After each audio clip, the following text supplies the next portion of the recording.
আসসালামু আলাইকুম দর্শক বন্ধুরা, কেমন আছেন সবাই? আশা করি সকলেই অনেক ভালো আছেন। বন্ধুরা, আজকে খুবই গুরুত্বপূর্ণ একটা বিষয় আপনাদেরকে দেখাবো, সেটা হচ্ছে কিভাবে বিকাশ অ্যাপ আপডেট করে নেবেন। তো অনেক সময় কিন্তু আপডেটের কারণে আমাদের অ্যাপসটি লেনদেনে অসুবিধা হয় বা ওখানে লেখা থাকে যে আপনার অ্যাপটি আপডেট করুন।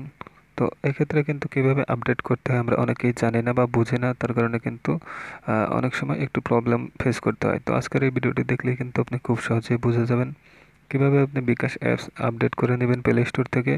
তো আপডেট করে নিলে কিন্তু আপনার অ্যাপসটি খুবই স্মুথলি চলবে এবং সুন্দরভাবে ফোনে ব্যবহার করতে পারবেন। তো এই কাজটি কীভাবে করবেন সেই প্রসেসটি আজকে দেখাবো। তো চলুন বন্ধুরা, ভিডিওটা শুরু করা যাক।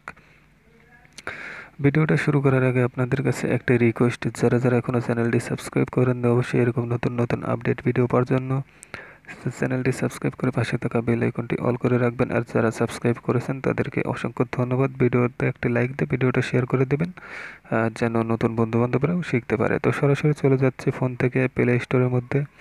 তো আপনারাও আপনাদের ফোন থেকে প্লে স্টোরের মধ্যে চলে যাবেন। তো আমি কিন্তু এখন আমার ফোন থেকে এই যে প্লে স্টোর আছে, প্লে স্টোরটি ওপেন করে নিচ্ছি।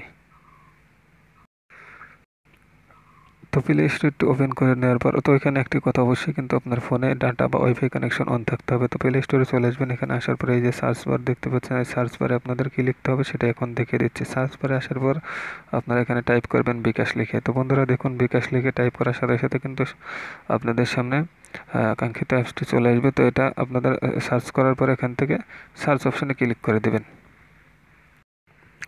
সার্চ অপশনে ক্লিক করে দেওয়ার সাথে সাথে আপনাদের সামনে এরকম ইন্টারফেস চলে আসবে। তো এখানে ভালো করে খেয়াল করবেন, যাদের এইরকম আপডেট লেখা থাকবে শুধুমাত্র তারাই কিন্তু এই আপডেটে ক্লিক করে অ্যাপসটাকে আপডেট করে নেবেন। আর যাদের এখানে ওপেন লেখা থাকবে তাদের কিন্তু আপডেট দেওয়াই আছে, সেক্ষেত্রে কিন্তু বুঝে নেবেন আপনার আপডেট দেওয়ার প্রয়োজন নেই। তো শুধুমাত্র যাদের এখানে আপডেট লেখা আসবে বা আপডেট লেখা থাকবে তারাই কিন্তু এই আপডেটের উপরে ক্লিক করে দেবেন। তো আপডেটের উপরে ক্লিক করে দেওয়ার সাথে সাথে আপনার অ্যাপসটি এভাবে দেখবেন যে আপনার ডাউনলোডিং হচ্ছে বা ইনস্টলিং হচ্ছে। তো এখানে কিন্তু এই যে পার্সেন্টেজ উঠবে, 100% হয়ে গেলেই কিন্তু এখানে দেখবেন যে সাথে সাথে ওপেন লেখা চলে এসেছে এবং এটা কিন্তু খুবই স্মুথলি কাজ করবে। এরপর থেকে আর কোনো সমস্যা হবে না। যে একটা ভারী ভারী ভাব ছিল আপনার অ্যাপসের মধ্যে সেটা কিন্তু কেটে যাবে এবং খুবই ভালো পারফর্ম করবে। তো আশা করি বুঝতে পেরেছেন।